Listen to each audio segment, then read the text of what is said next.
Hey there, so today we have another review. Gonna need that.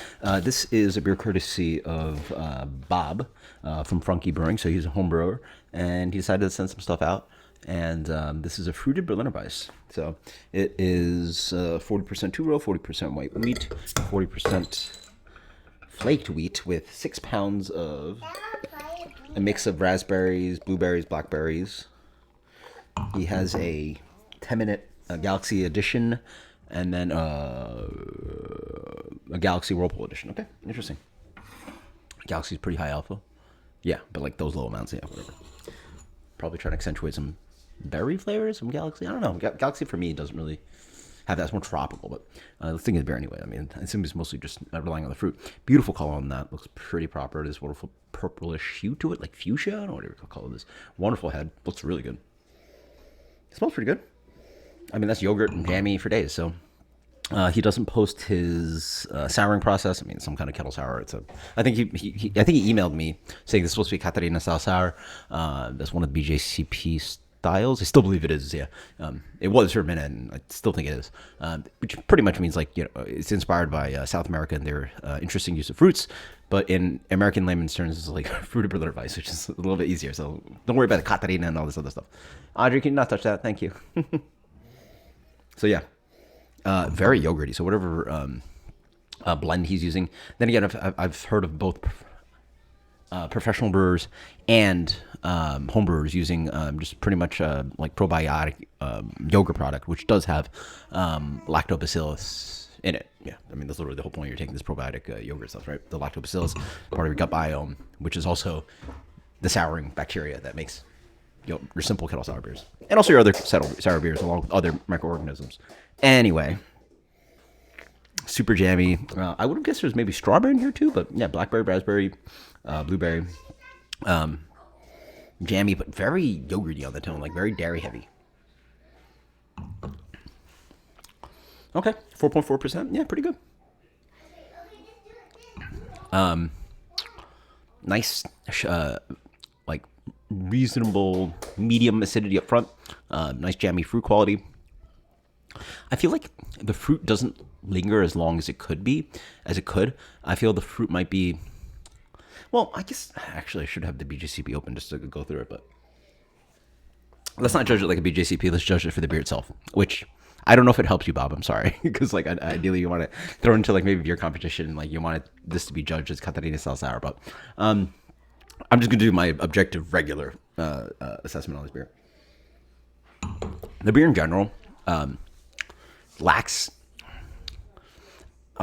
linger. The fruit attacks up front, has a really beautiful acidity up front, but it doesn't taste like it smells. You sort of expect the flavor to last longer, more of this creamy, yogurty thing going on, and it ends up a little bit dry. Not that the style isn't already dry, but I want more sweetness. You show acidity, a little bit of the seed character, and yeah, he's using all real fruit. I don't think there's any like fake additional fruit flavoring in here, or natural flavors as they call it in the industry.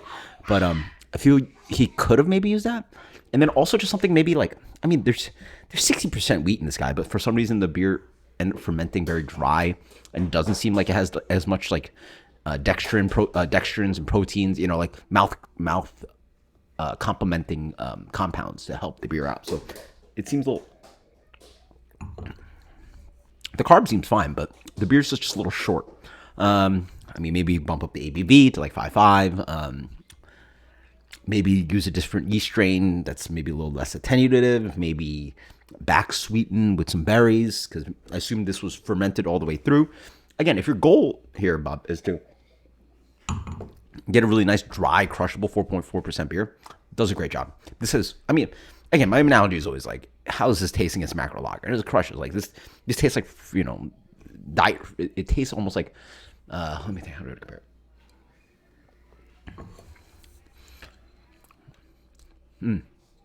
It tastes almost like LaCroix.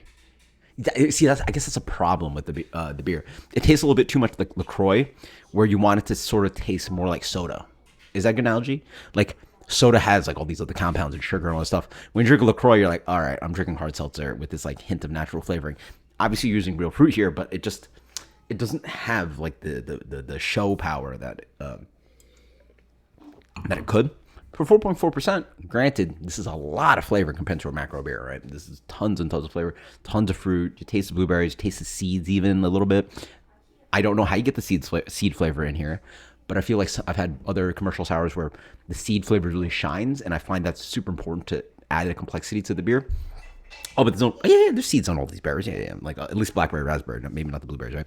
But like that, like kind of, you know what I'm talking about? Like when you eat raspberry, it's not only the juicy, jammy part, but when you bite into it, that those seeds express an extra flavor and linger to the palate. So I find that the beer just like it cuts short. Like I get flavor up to 25, 30, 40% of the palate, but then it's so watery after that. Yeah. Commercial beer. So good job, Bob. Like I don't really taste off flavors or anything, so that's very good, and they don't get points lost for that. But I think, especially with the color and stuff, like I think people would expect way more. It'd be one thing if like this was like a golden sour, and like if you use second use fruits, people would be like, all right, whatever. Like I want a really crushable kettle sour, and you have a little fruit in here, whatever. But like I assume these are first use fruits, and you want to extract a lot of flavor, and you really get beautiful color, but it really doesn't have the flavor. And I find it also just lacks a little bit of acidity. I feel that the acidity can linger a little bit longer. So more, more lingering, longer fruit flavor, longer sweetness, longer acidity, just everything longer. It just cuts a little short for me. So if I had to give a rating, still very good beer and has no flaws.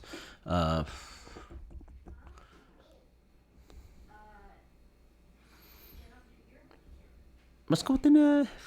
Let's see.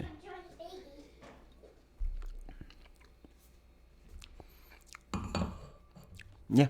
Let's go with an 84. That's an 84 from me.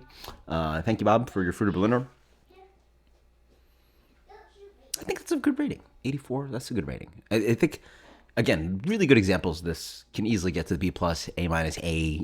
Even the dumb ones with high impression can get to A plus range. But I think a solid B, yeah, B-ish, yeah, 84 B. B is a good rating. Like it's fine beer.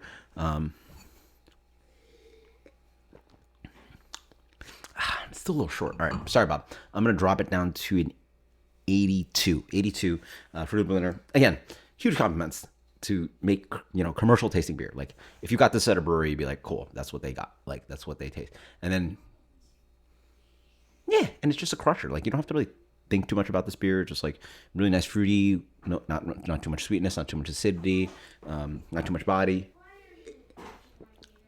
It drinks fine. Yeah, 82 is a good rating. Thank you, Bob. Cheers later.